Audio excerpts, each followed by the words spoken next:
예, 안녕하십니까. 자, 남해암의 담양스님입니다. 어, 오늘은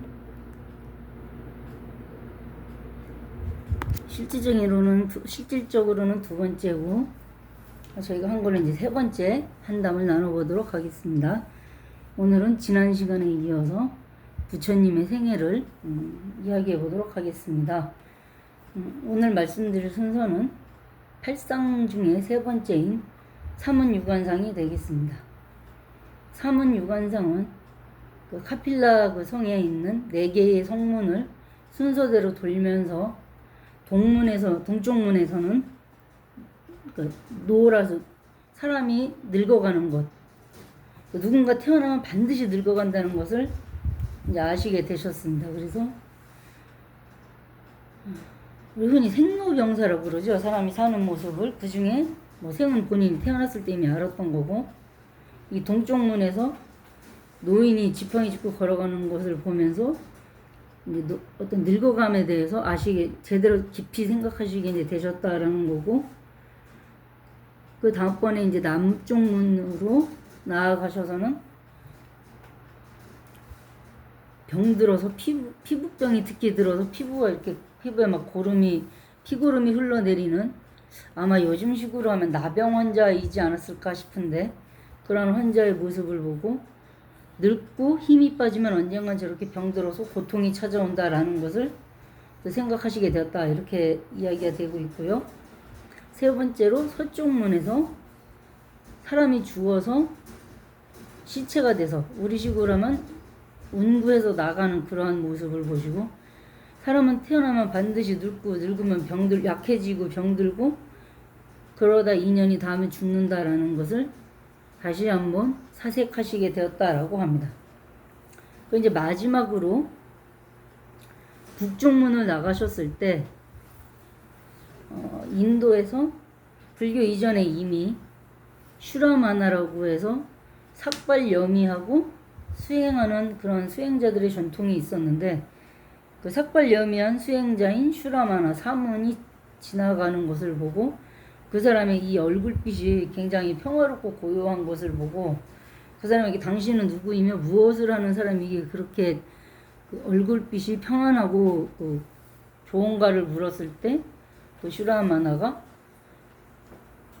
나는 생사의 문제를 해결하기 위해서 집을 나와 수행하는 수행자인 슈라마나이다라고 이야기를 해서, 이것이 바로 내가 가야 될 길이다라고 처음 느끼셨다라고 합니다. 그래서 그때부터 항상 머릿속에 출가를 할 생각밖에는 없게 되었다라고 합니다. 그래서 이제 출가를 하기는 해야 되겠는데, 그냥 말없이 조용히 나갈 수는 없으니까, 처음에는 아버지인 정반왕께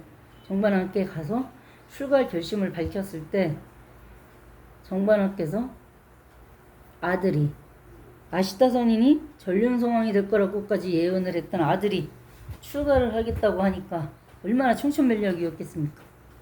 수행한다고 나가면 얼마나 고생할지 뻔히 보이는데, 그래서 이 아버지가 네가 원하는 거 뭐든지 다 들어주겠다, 왕으로서 내가 모든 권력 뭐 할 것 없이 다 동원해서라도 다 들어줄 테니 출가하겠다, 그 소리만 좀 하지 마라 했을 때, 부처님이 그럼 저한테 제 진짜 평생 소원 4가지가 있는데 이 4가지만 왕이시니까 왕의 권력을 이용하든 뭘 이용하든 들어주시면 저 출가 깨끗이 포기하고 그냥 집에 남아서 아버지 뒤를 이어 왕이 되겠습니다라고 했을 때,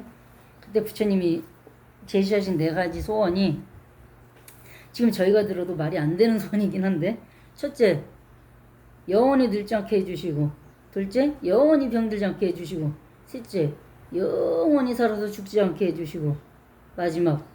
윤회하는 삶 속에서 다시는 태어나지 않게 해주시고. 이건 왕 아니라 신이 와도 못 해줄 일이거든요. 근데 부처님 원하신 건 그거였기 때문에, 그거 외에는 뭐 세속의 권력 이런 거는 뭐 그까이 거 뭐 그냥 이런 분위기셨기 때문에, 결국은 8상록의 4번째인 유성출가상, 성을 뛰어넘어 결국은 출가하시게 됩니다. 저희가 지난 시간에 말씀드렸지만 형태적으로는 가출입니다. 근데 그렇게 출가를 해서 그냥 방황이나 하고 깨닫지도 못하고 그냥 그렇게 삐리삐리 하다가 가셨으면 그건 가출이지만 깨달아 마치셨고, 그래서 지금 2500년, 2600년, 600년이 넘어가는 지금까지도 이 세계 4대 성인 중에 한 분으로 불리시고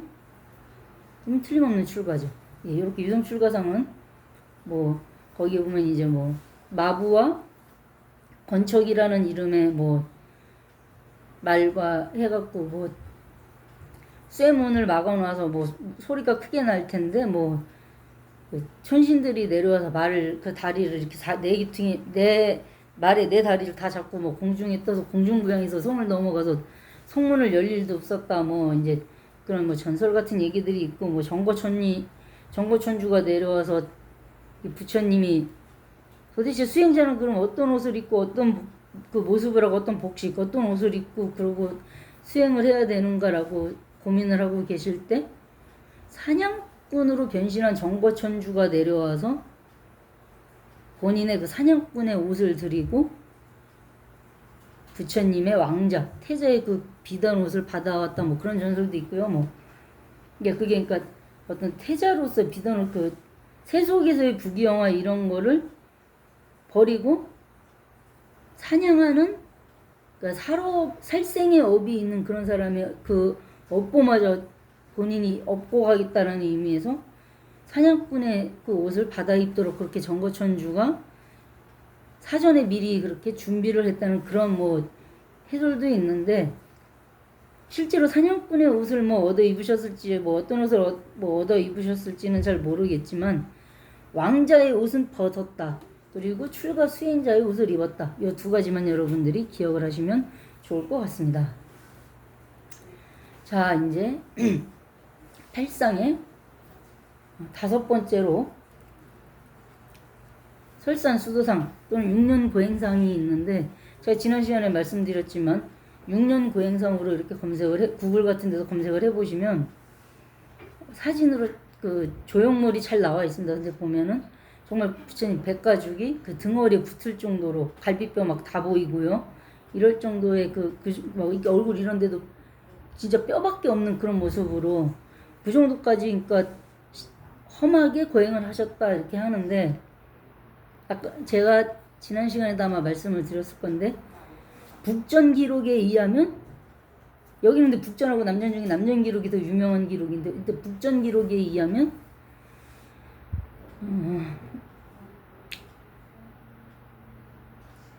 29살에 출가를 하셔서 6년 고행하고 35부터 45년간 설법하신 걸로 돼 있고요.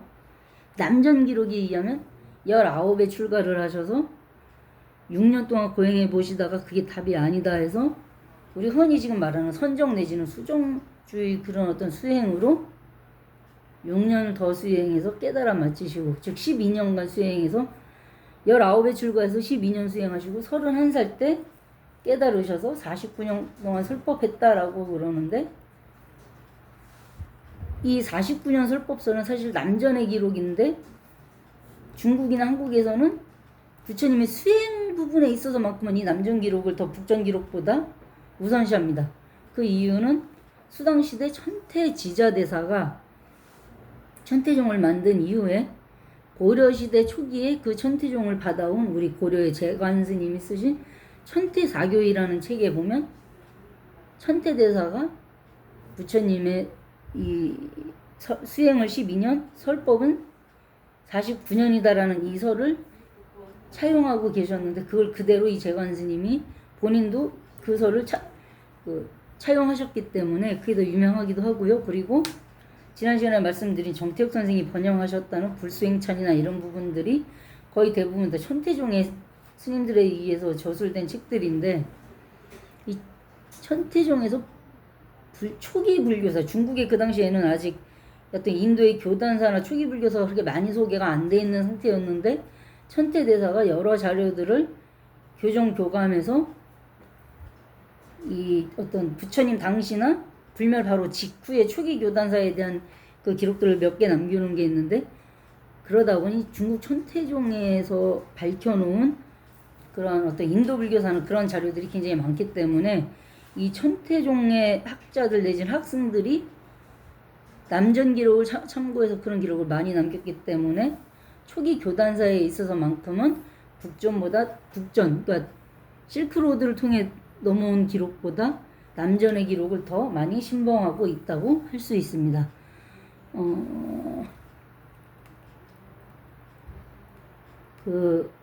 이제 6년 고행성 내지는 설산수도상에서 또 이것도 역시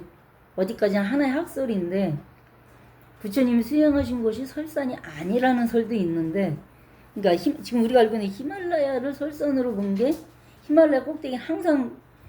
눈이 쌓여 있기 때문에 그 고도 때문에 온도가 높지 않아서 항상 눈이 쌓여 있어서 설산이라고 했다라고는 하지만 부처님이 수행하셨던 것으로 보이는 지역은 히말라야에서도 그 꼭대기가 아니라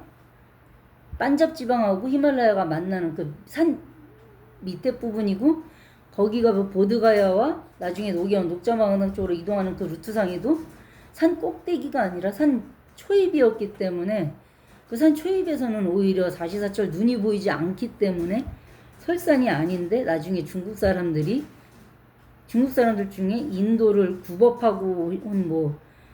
현장이나 해초 이런 사람들이 히말라야를 설산으로, 그 산 꼭대기에 눈이 항상 쌓여 있는 것만 보고 설산이다라고 불러서 이 중국 사람들이 설산고행상으로, 설상수도상, 설산고행상으로 또 팔상록을 쓸 때 그렇게 썼다. 그러니까 설산이 아닌데 설산으로 오해해서 그렇게 썼다라는 그런 뭐 어떤 제아의 학설도 있다는 거 정도까지만 오늘은 말씀을 드리고 방송을 마치도록 하겠습니다. 감사합니다.